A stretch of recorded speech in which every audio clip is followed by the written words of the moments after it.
I mean, we're just walking around in some kind of fog. I think we're all in a trance.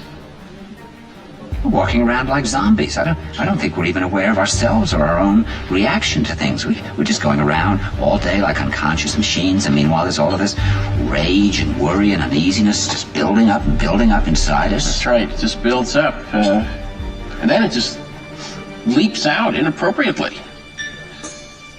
I mean, I remember when I was acting in this play based on The Master and Margarita by Bulgakov, and I was playing the part of the cat. But they had trouble making up my cat suit, so I didn't get it delivered to me until the night of the first performance, particularly the head. I mean, I'd never even had a chance to try it on. And about 4 of my fellow actors actually came up to me, and they said these things, which I just couldn't help thinking were attempts to destroy me. You know, one of them said, oh, well, now, that head will totally change your hearing in the performance. You may hear everything completely differently, and it may be very upsetting. Now, I was once in a performance where I was wearing earmuffs, and I couldn't hear anything anybody said. And then another one said, oh, you know, whenever I wear even a hat on stage, I tend to faint. I mean, those remarks were just full of hostility. Because, I mean, you know, if I'd listened to those people, I would have gone out there on stage, I wouldn't have been able to hear anything, and I would have fainted. But the hostility was completely inappropriate, because, in fact, those people liked me. I mean, that hostility was just some feeling that was, you know, left over from some previous experience. Because somehow in our social existence today, we're only allowed to express our feelings weirdly and indirectly. If you express them directly, everybody goes crazy. Oh, I think that's right. You know, it may be, Wally, that one of the reasons that we don't know what's going on is that when we're there at a party, we're all too busy performing. Uh-huh. You know, that was one of the reasons that Grotowski gave up the theater. He just felt that people in their lives now were performing so well that performance in the theater was sort of superfluous and in a way obscene. I mean, isn't it amazing how often a doctor will live up to our expectation of how a doctor should look? When you see a terrorist on television, he looks just like a terrorist. I mean, we live in a world in which fathers or single people or artists are all trying to live up to someone's fantasy of how a father or a single person or an artist should look and behave. They all act as if they know exactly how they ought to conduct themselves at every single moment, and they all seem totally self-confident.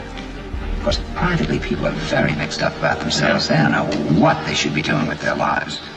They're reading all these self-help books. Oh, God, I mean, those books are just so touching because they show how desperately curious we all are to know how all the others of us are really getting on in life, even though by performing these roles all the time, we're just hiding the reality of ourselves from everybody else.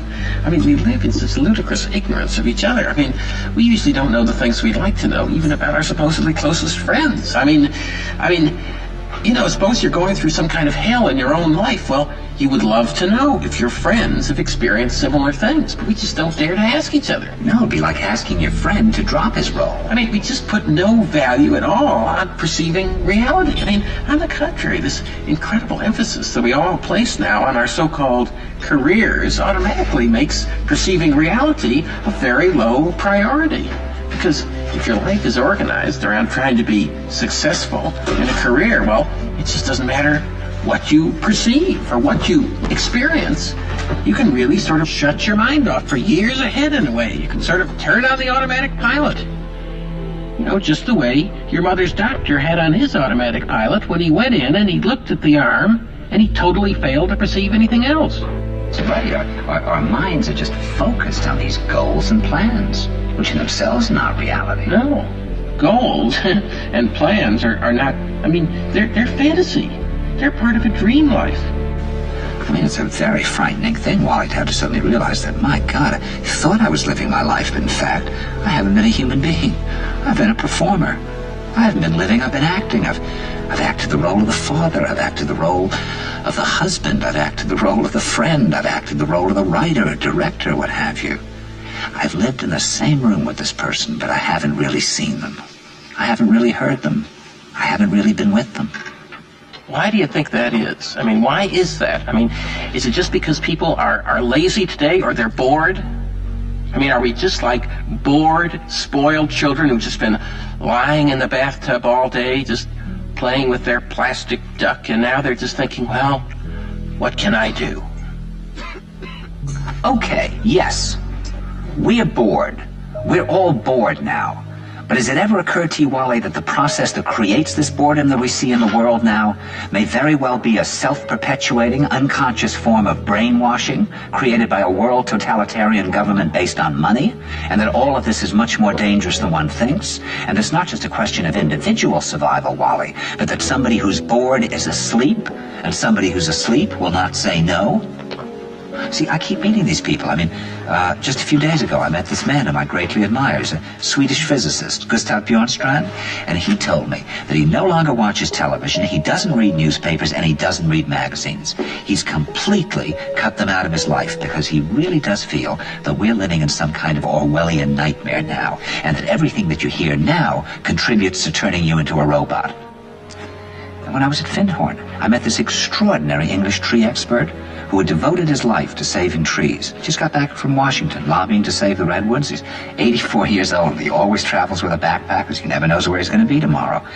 And when I met him at Findhorn, he said to me, "Where are you from?" And I said, "New York." He said, "New York, yes, that's a very interesting place. Do you know a lot of New Yorkers who keep talking about the fact that they want to leave but never do?" And I said, "Oh, yes." And he said, "Why do you think they don't leave?" I gave him different banal theories. He said, "Oh, I don't think it's that way at all." He said, "I think that New York is the new model for the new concentration camp, where the camp has been built by the inmates themselves, and the inmates are the guards, and they have this pride in this thing they've built. They've built their own prison, and so they exist in a state of schizophrenia, where they are both guards and prisoners, and as a result, they no longer have, having been lobotomized, the capacity to leave the prison they've made, or to even see it as a prison." And then he went into his pocket and he took out a seed for a tree and he said, "This is a pine tree."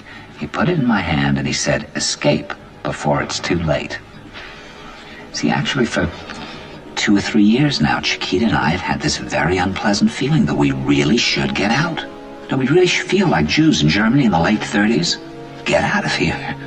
Of course, the problem is where to go, because it seems quite obvious that the whole world is going in the same direction. See, I think it's quite possible that the 1960s represented the last burst of the human being before he was extinguished, and that this is the beginning of the rest of the future now, that from now on there'll simply be all these robots walking around, feeling nothing, thinking nothing, and there'll be nobody left almost to remind them that there once was a species called a human being, with feelings and thoughts, and that history and memory are right now being erased, and soon nobody will really remember that life existed on the planet.